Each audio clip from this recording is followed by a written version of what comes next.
Baiklah, bismillahirrahmanirrahim. Assalamualaikum warahmatullahi wabarakatuh. Dan salam sejahtera. Apa khabar rakan-rakan netizen di luar sana? Pertama sekali, awal kalam saya mengucapkan jutaan maaf. Saya menyusun 10 jari mohon maaf kepada rakan-rakan netizen yang sentiasa setia bersama kami di luar sana kerana siaran tergendala sebentar tadi akibat berlakunya gangguan bekalan elektrik di Menara 1 Bukit Aman ini. Dan Alhamdulillah pada hari ini tanggal 31 Disember 2020, iaitu berbaki hanya tinggal sehari saja lagi sebelum kita memasuki ke tahun 2021. Anda bersama saya ASP Rahim Osman, ASP Portal dan media sosial rasmi PDRM untuk sebuah program terbaru kami, iaitu 15 minit bersama ikon polis di Raja Malaysia. Dan untuk makluman rakan-rakan netizen di luar sana, program terbaru ini bertujuan untuk mengetengahkan pegawai kanan polis, pegawai rendah polis ataupun pegawai awam bagi berkongsi pengalaman, idea, buah fikiran atau apa jua untuk tontonan rakan-rakan netizen di luar sana.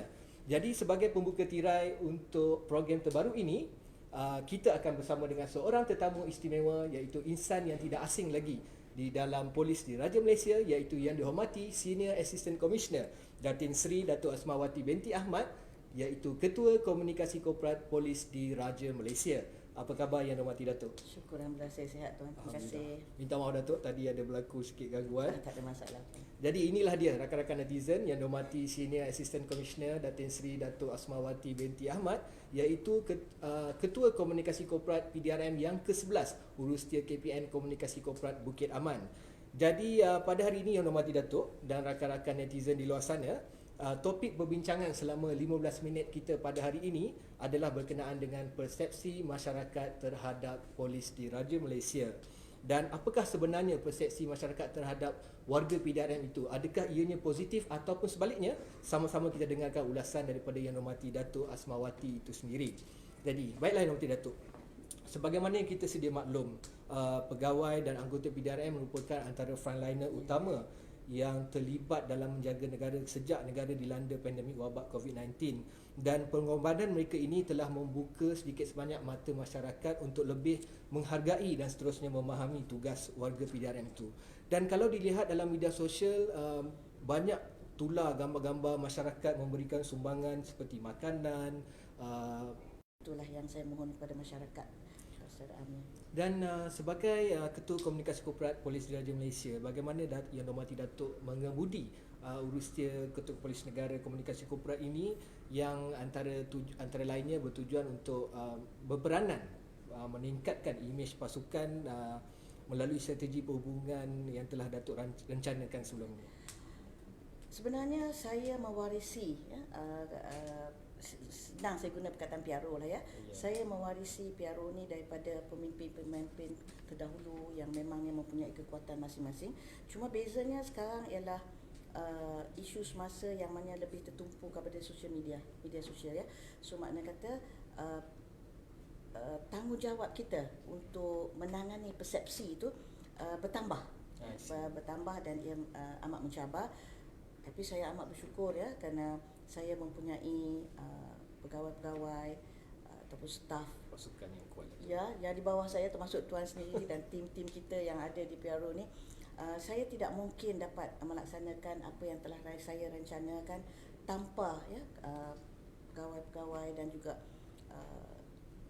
anggota dan juga kekitangan awam yang berada di PRO ini, yang saya rasa susahlah untuk saya zahirkan ya komitmen ya, kesiapsiagaannya dan sanggup bertugas dalam apa jua situasi. Sebenarnya kejayaan ini bukanlah kejayaan saya. Saya hanya merancang, tapi yang melaksanakan adalah staf saya. So saya amat bersyukurlah. Terima kasih kepada Datuk.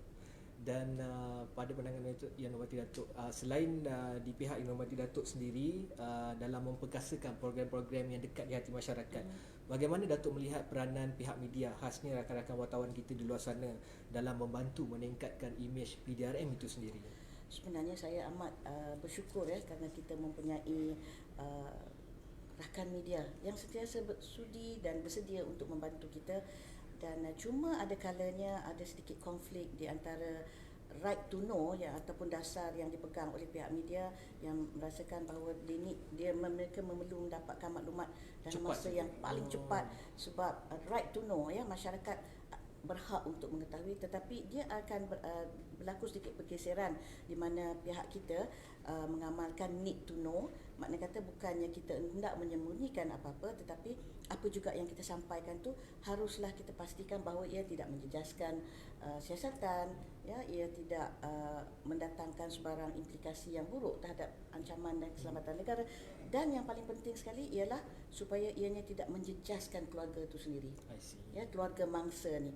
Jadi at the end, di penghujungnya saya rasa bahawa daripada right to know di pihak media kepada need to know di pihak kita, apa yang patut kita amalkan sekarang ialah need to share. I see. Need to share. Jadi Setuju, media harus faham bahawa kita mempunyai kekangan untuk memberikan segala-galanya kepada maklumat kepada mereka berkenaan dengan sesuatu isu, kerana kita perlu masa untuk satu mengesahkan sesuatu insiden itu, keduanya mengesahkan fakta, dan ketiga memastikan bahawa siasatan itu tidak menjejaskan pendakwaan seterusnya. Itu yang paling penting. Itu yang paling penting. Contohnya saya bagi ya tuan, kalau pihak media hendak ya masuk ke dalam satu-satu kawasan insiden ataupun Kes kejadian, berlaku. kalau boleh mereka hendak berada di tempat itu, tapi kita harus faham bahawa sekiranya kita membenarkan pihak media menyiarkan atau berkongsi gambar-gambar yang kurang senang lah kurang senang yang di membawa hati di hati keluarga. keluarga bangsa tu. Yang ni kita harus jaga. Betul. Jadi kita jaga orang kata apa, hak untuk media dan masyarakat mengetahui, di samping menjaga hak keluarga bangsa, dan juga di penghujungnya ialah supaya ia tidak menjejaskan siasatan dan juga pendakwaan di kemudian hari. Dan baik Yang Mati Datuk, soalan seterusnya agak sedikit sensitif Yang Mati Datuk, tetapi ianya sering berlegar di dalam media sosial mutakhir ini. Ya. Jadi apa pandangan Yang Mati Datuk mengenai sikap segelintir warga PDRM, khasnya pegawai kanan maupun pegawai rendah polis yang dilihat seolah-olah tidak menghormati pakaian keramat kita ni, pakaian keramat Sangsaka Biru, uniform PDRM, dengan cuba beraksi secara kurang sopan di dalam aplikasi-aplikasi telefon bimbit seperti TikTok, Facebook, Instagram dan sebagainya. Bagaimana Datuk melihat perkara ini?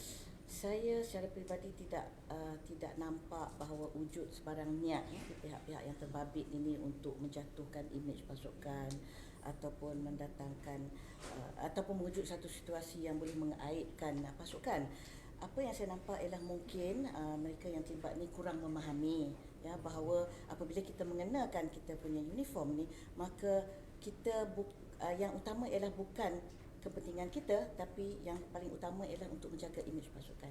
Jadi kalau kita mengenakan pakaian seragam yang sebegini segak ya, tapi kita berkelakuan kurang sopan, dia akan timbul satu konflik yang kurang menyenangkan, dan masyarakat itu sendiri akan bertanya, adakah ini masyarakat menilai kita daripada betul. tindak tanduk kita. Jadi macam saya cakap tadi, saya tidak menghukum mereka ni sebagai berniat untuk menjatuhkan imej pasukan ataupun persendakan pakaian seragam.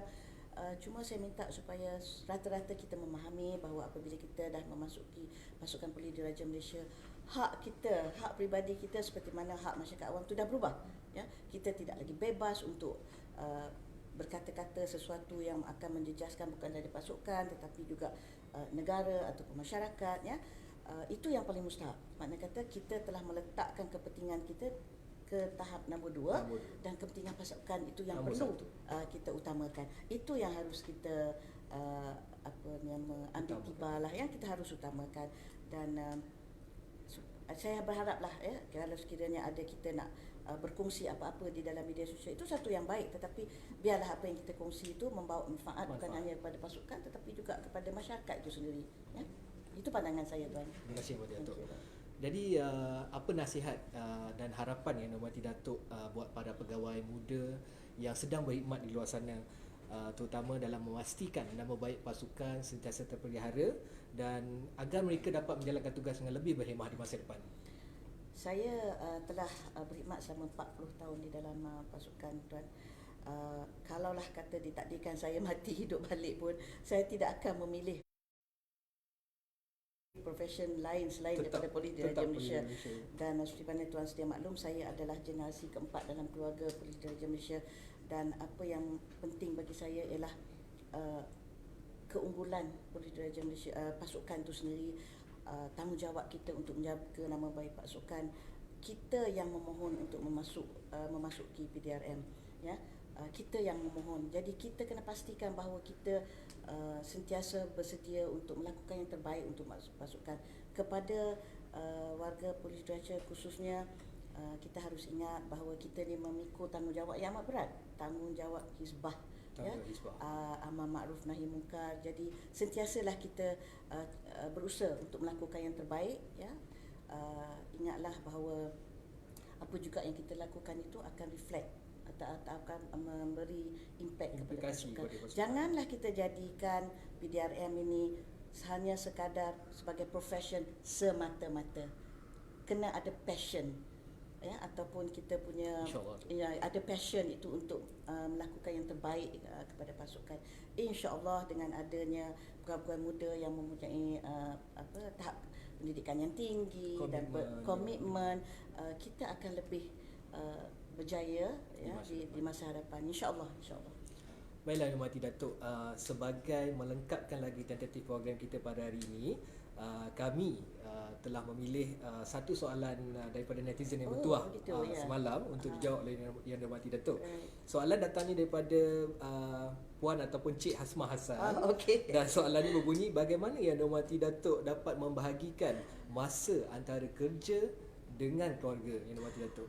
Ini soalan daripada kaum hawa, ya.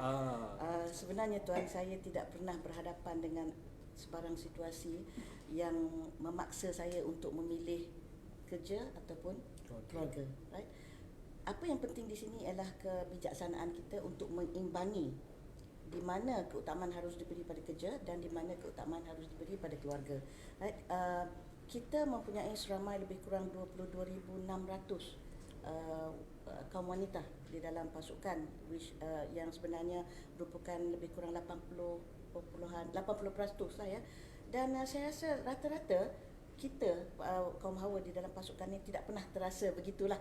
Maknanya kata berada dalam situasi di mana pilih keluarga ataupun pilih kerja. Sebab saya amat yakin semua kaum wanita di dalam PDRM ini bijak mengimbangi masa, dan itulah kekuatan orang perempuan, tuan, ya. Seorang pegawai polis, seorang ibu, seorang isteri, dan juga seorang apa yang saya sebutkan sebagai angel kepada masyarakat yang untuk menjaga kepentingan masyarakat. Ibaratnya tangan yang menghayun buayan mampu menggoncang dunia. Betul tuan, betul. Itulah dia. Baik, itulah dia tadi perkongsian pengalaman dan buah fikiran daripada Yang Dirahmati Senior Assistant Commissioner Datin Seri Datuk Asmawati binti Ahmad dalam program 15 minit bersama ikon Polis Diraja Malaysia. Semoga dengan adanya input daripada program ini akan lebih membuka mata dan minda masyarakat untuk lebih menghargai dan seterusnya memahami tugas kami di dalam Polis Diraja Malaysia untuk terus menjaga keamanan dan keselamatan negara. Untuk itu, ucapan jutaan terima kasih sekali lagi buat Yang Dirahmati Senior Assistant Commissioner Datin Seri Datuk Asmawati binti Ahmad kerana telah sudi memenuhi undangan kami pada hari ini, dan juga tidak lupa sekalung penghargaan buat tim-tim teknikal yang telah bertukus rumus memastikan kelancaran program pada hari ini berjalan dengan lancar.